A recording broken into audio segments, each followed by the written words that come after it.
이번에는 조금 더 다시 한번 호르몬을 다시 한번 잘 정리해 드릴 테니까 잘 보셔야 됩니다. 그건 따로 필기를 해주도록 하세요. 페이지가 몇 페이지지? 128.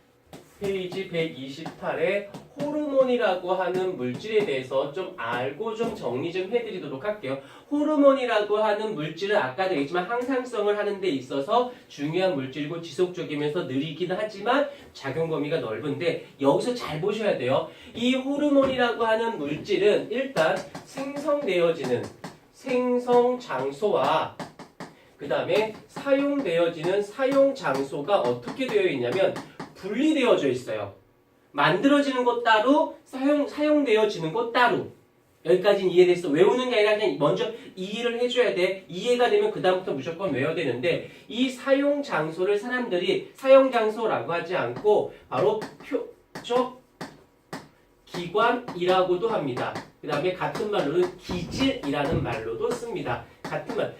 어떤 호르몬이 어디서 사용이 돼? 만약에 그 호르몬이 윤회라고 하는 기관에서 사용이 돼. 그럼 윤회라는 기관은 뭐가 된 거야? 이 호르몬의 기질, 호르몬의 표적기관이 된 겁니다.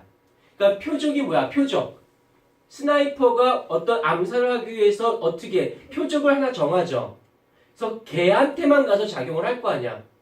맞아? 이 호르몬이 만들어지면 딴 데 가서 안 쓰고 걔한테만 가서 작용한다라고 해서 표적기관 기질이라는 말을 쓴다고 해요. 여기까지 됐습니까? 여기서 되게 중요한 얘기가 나와. 그러면 생성 장소가 있으면 사용 장소로 호르몬이 어찌해야 해? 이동해줘야 되지 않을까요? 네. 가야 할 겁니다. 근데 여기서 가는 방법이 두 가지가 있어요. 어떤 게 있냐면 이렇게 분비관이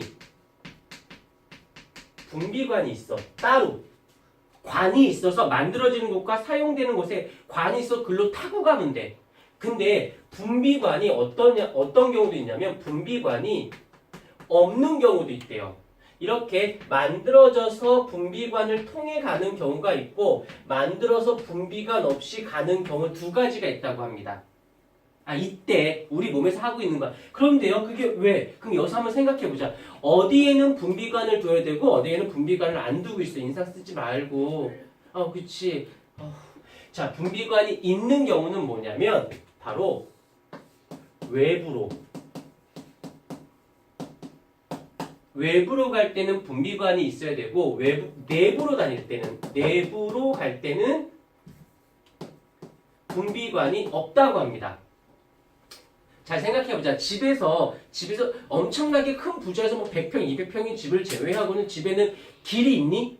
아니요. 그냥 터 있죠. 왔다 갔다 할 수 내부니까 집안이니까 안에 있으니까 그냥 막 다니면 되잖아. 근데 바깥으로 나갈 때는 길이 있어요. 현관문이라고 하는 그 문을 통해서 나가지 않아? 만들어진 호르몬이 바깥으로 나갈 거야. 그러니까 당연히 관이 따로 있어줘야 되는 거고 만들어졌는데 내부에서 쓰일 거야. 그러면 따로 관을 만들 필요가 없겠죠. 그런데 여기서 분비관이 없어. 그럼 내부로 다닌다는 뜻이야. 그럼 이 내부에 누가 존재하니? 모든 온몸에 다 다니는 관이 하나 있죠. 혈관. 그쵸? 혈관이라고 하죠. 얘는 혈관으로 이동하게 되어집니다. 왜? 온몸에 다 혈관이 다 있는데 거기다 태워보내면 알아서 갈 거 아니야. 여기까지 인정? 근데 여기서 또 하나 조금 더 싱크할 게 있습니다. 자, 보셔요.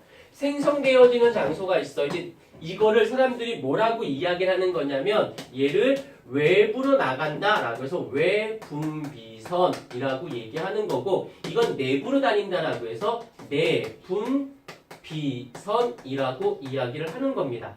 됐습니까? 그 다음에 생성되어지는 생성 장소가 있고 그 다음에 표적기관이라고 이제 이름을 바꿀게요. 표적기관이 있어. 그러면 여기서 만들어진 이 어떠한 호르몬이 다이렉트 혈관으로 이동합니다. 혈관으로 이동을 해요. 그런데 여기서 생각해 볼 만한 게 뭐가 있냐고 졸지 말고 여기 어떤 또 다른 기관에 들리기도 하고 혈관이니까 온몸에 다 다니다 보니까 여기 A라고 하는 기관에도 들리고 B라고 하는 기관에도 들리고 C라고 하는 기관에도 들려. 그런데 어떠한 이 호르몬이 A라는 곳에 가서 일을 하면 돼, 안 돼? 안 돼. 여기 가서 해, 안 돼, 안 돼? 안 돼. 안 되고 여기서도 안 되고 오로지 어디에만 가서 표적 기관에만 가서 일을 담당해야 되지 않을까? 여기까지 인정하죠. 외우는 게 아니라 이거 외워야 되는 부분은 내가 스토리를 만들어가고 있잖아. 만들어지는 곳 따로 사용되는 곳 따로. 그럴 때 분비관을 통할 거냐 그렇지 않을 거냐. 그러면 그렇지 않다는 건 혈관으로 이동한다는 뜻이고 혈관에서 여기도 거치고 여기도 거치고 여기도 거치는데 여기서 일을 하면 돼 안 돼? 그러니까 이런 걸 보고 뭐라고 하냐면 특정한 어떠한 호르몬은 표적 기관에만 가서 일을 합니다 라는 말을 줄여서 뭐라고 한다? 기질 특이성. 맞아요. 기질 특이성이 있어요 라고 하는 겁니다. 그 기질에만 가서 특이한 성질을 나타내요 라는 뜻이에요. 여기까지 이해되셨습니까? 자, 그럼 예를 한번 들어보도록 할게요. example.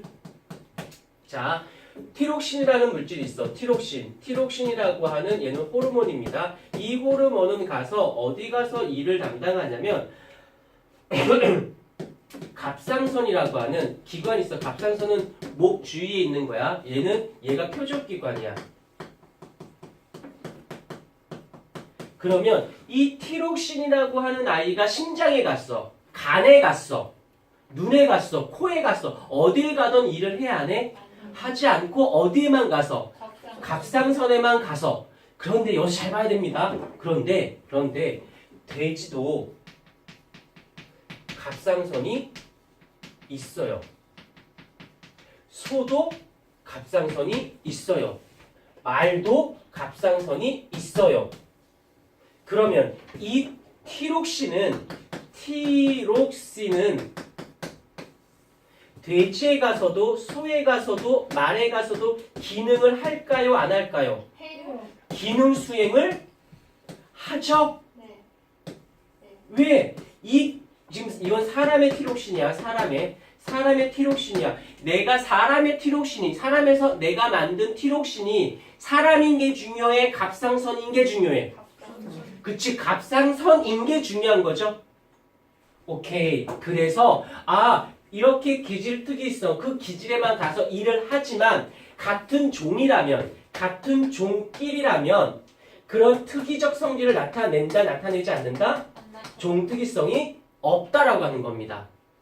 굉장히 중요한 특징이야. 호르몬의 두 가지 특징 중에서 기질 특이성이 있으면서 종 특이성이 없다는 말은 이 스토리 안으로 다 이어갈 수 있어요. 알겠습니까? 오케이.